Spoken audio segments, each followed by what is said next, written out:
Hello Canadian, I'm your mentor Bakar Bhatti, CEO PAS. In this video, I'm going to explain the concept of position audit that may be of interest to students of accounting and management sciences and also to business owners. This video is only for educational purposes. However, if you need any specific advice on any business matter, you can always contact us at 289-952-3494 or else you can send us an email at pascat2017@gmail.com.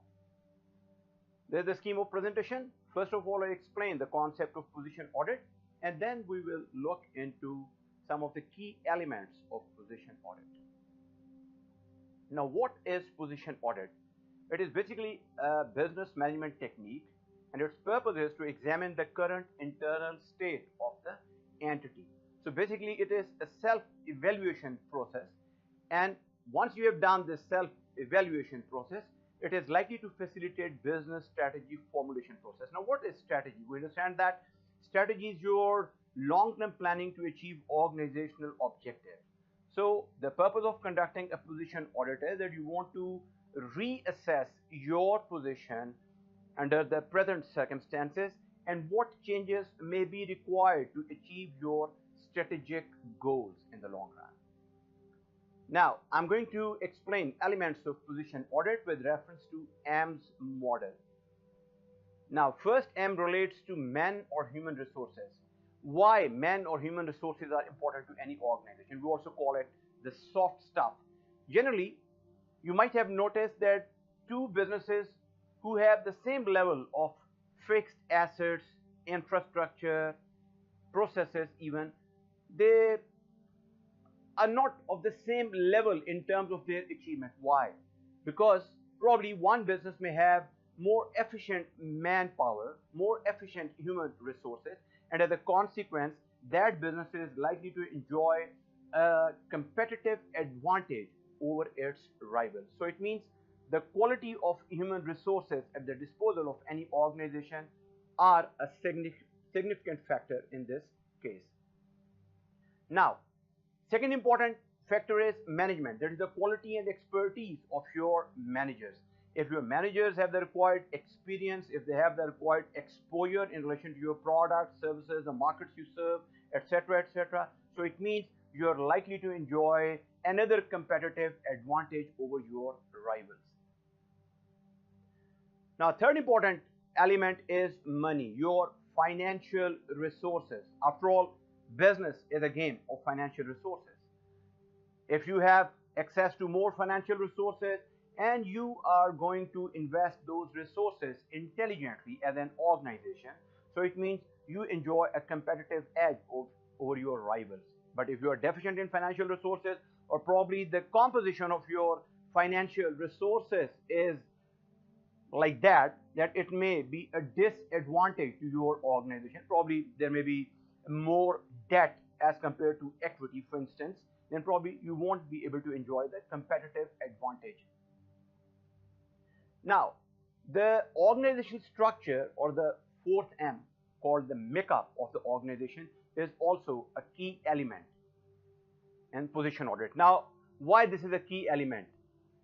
You must have noticed that there may be different possibility of organizational structures. Generally, we talk about flat structures, we talk about tall structures. In tall structures, there are different tiers of management. And probably due to that fact, the decision-making process is slowed down. Whereas in case of flat organization, because there are less tiers of management, the decision-making process is comparatively much quicker. So it all depends upon you.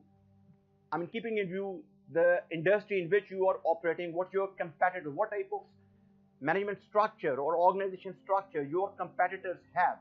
You need to decide whether you will be content with flat structure or with tall structure or blending of the two. Now, fifth important element is your machinery. It's your physical asset. We know that because of technological advancement, the composition, the performance of machinery, your plant machinery, etc., it keeps on changing over a period of time.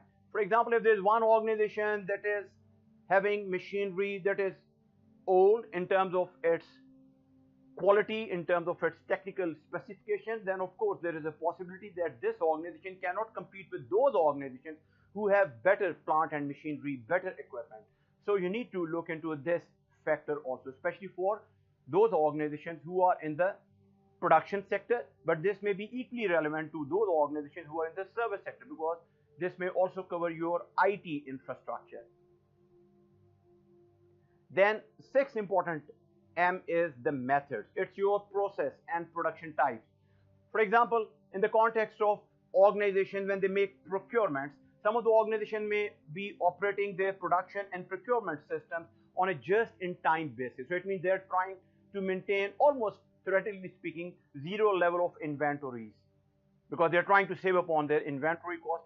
Alternatively, the nature of your business operations is that probably you cannot rely on JIT. Instead, you have to keep certain level of minimum stock. So then you might go for other inventory management systems. So it all depends upon you, that what methods, processes you use for your production processes, for your supplies, for communicating with the customer, etc., etc. Now, seventh M relates to markets. It means the products and markets currently served by your organization. You might be serving a niche market, or else you may be serving a broad market with different variables. Now you have to decide that to what extent this strategy is likely to be successful in the long run. So if you believe that probably because of the diversity in the markets that you currently serve, it may not be sustainable in the long run, then you may opt for addressing the requirements of products and services demanded by a niche market. So again, it all depends upon your strategy formulation and what you expect from the response from the customers. And the eighth M relate to your materials. That is, it is a relationship with suppliers, supply chain. I earlier talked about JIT.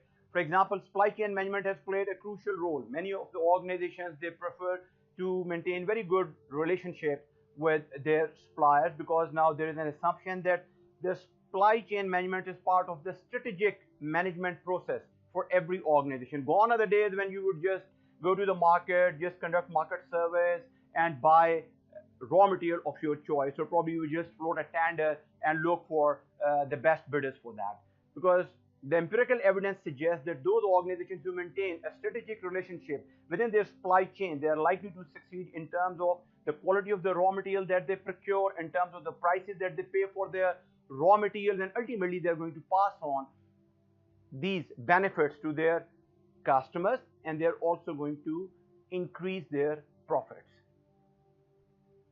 Now, ninth M relates to management information system.